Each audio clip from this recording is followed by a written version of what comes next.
ఈ మధ్యకాలంలో Andhra Pradesh government for the past 2 years ప్రోగ్రెసివ్గా టూరిజంని డెవలప్ చేయటం అనేటువంటిది ఒకటి, మనకి విజిబిలిటీ పెరగటం ఒకటి, అదేవిధంగా మనం రికగ్నిషన్ బాగా వచ్చింది. ఆంధ్రప్రదేశ్ టూరిజం ప్లేసెస్ చాలా మంచివి ఉన్నాయి, ఇప్పుడు గవర్నమెంట్ కూడా బాగా వర్క్ చేస్తుందని మనం చీఫ్ మినిస్టర్ గారు కానీ డిప్యూటీ చీఫ్ మినిస్టర్ గారు కానీ వారు ఇస్తున్నటువంటి సపోర్టు, మనం తీసుకొచ్చినటువంటి ఇండస్ట్రీ స్టేటస్, దీనికి ఇవన్నీ కూడా పబ్లిక్లో అంతా బాగా తెలిసినాయి. వాళ్ళు మొట్టమొదటి మంది ఆంధ్రప్రదేశ్లో చేయడం ద్వారా ఒకటి ఇక్కడ గవర్నమెంట్ టెక్నాలజీని కూడా బాగా ఉపయోగించుకుంటుంది అనేటువంటి ఒకటి, ఏఐ కానీ లేకపోతే క్వాంటమ్ కంప్యూటింగ్ కానీ మనమే పైనీర్స్ అయ్యాం ఆంధ్రప్రదేశ్ ఇండియాలో.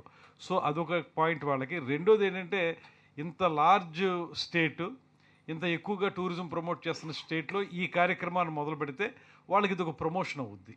వాళ్ళే చెప్పిన ప్రకారంగా ఇది గ్లోబల్ లెవెల్లో వాళ్ళు ఉన్నారు, ఇక్కడ మనం చేసి దీన్ని ఒక మోడల్గా చూపించగలిగితే ఇది గ్లోబల్గా వాళ్ళకి మంచి ప్రమోషన్ వస్తుంది అనేటువంటిది నమ్మారు వాళ్ళు. దాని ద్వారా మన దగ్గరికి వచ్చారు, మనం కూడా పూర్తిగా ఎంకరేజ్ చేసాం. ఎంకరేజ్ చేసి ఇప్పుడు ఎంఓఏ అవుతున్నాం. ఫర్ ది కమింగ్ 3 years మనం దీన్ని బాగా ప్రతి టెంపుల్కి తీసుకెళ్ళి 100 టెంపుల్స్ని ఐడెంటిఫై చేయాలనేది ముఖ్యమంత్రి గారి ఆలోచన కూడా. ఆ 100 టెంపుల్స్ దగ్గర లేకపోతే టూరిజం ప్లేసెస్ దగ్గర ఇవన్నీ రెండింటిని పెట్టి ఈ క్యూఆర్ కోడ్ ద్వారా కొంచెం ఎక్కువ మన ఆలోచన ఏంటంటే ఇలా పెట్టడం ద్వారా ఇవన్నీ తెలుసుకోవడానికి.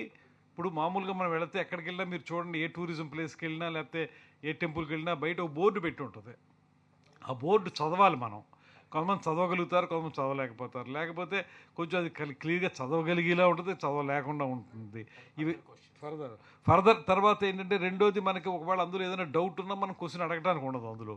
ఇక్కడ ఇలాంటిది పెట్టడం వల్ల ఖచ్చితంగా టూరిజం మనకు బాగా డెవలప్ అవుతుందని, ఫుట్ఫాల్ బాగా పెరుగుతుందని నమ్మకం మాకు కూడా వచ్చి వారితో కలిసి ఇలా ముందుకు రావడం జరిగింది. ఈ రోజు నుంచి వాళ్ళు ఇన్ఫర్మేషన్ మీరు అడిగినట్టుగా మోస్ట్ యాక్యురేట్ ఇన్ఫర్మేషన్ తీసుకుని దాన్ని ఫీడ్ చేసుకునేలా పెట్టి దాని ద్వారా ప్రజలందరినీ అవేర్నెస్ ఇవ్వటం, అదేవిధంగా వారు ఎక్కడికి వెళ్ళారో ఆ విషయాలన్నీ వాళ్ళకి తెలిసేలా చేయటం, ఇది ప్రధానంగా టూరిజంకి చాలా మేజర్ అట్రాక్షన్ అవుతుందని మేము నమ్ముతూ దీన్ని తీసుకొచ్చాం.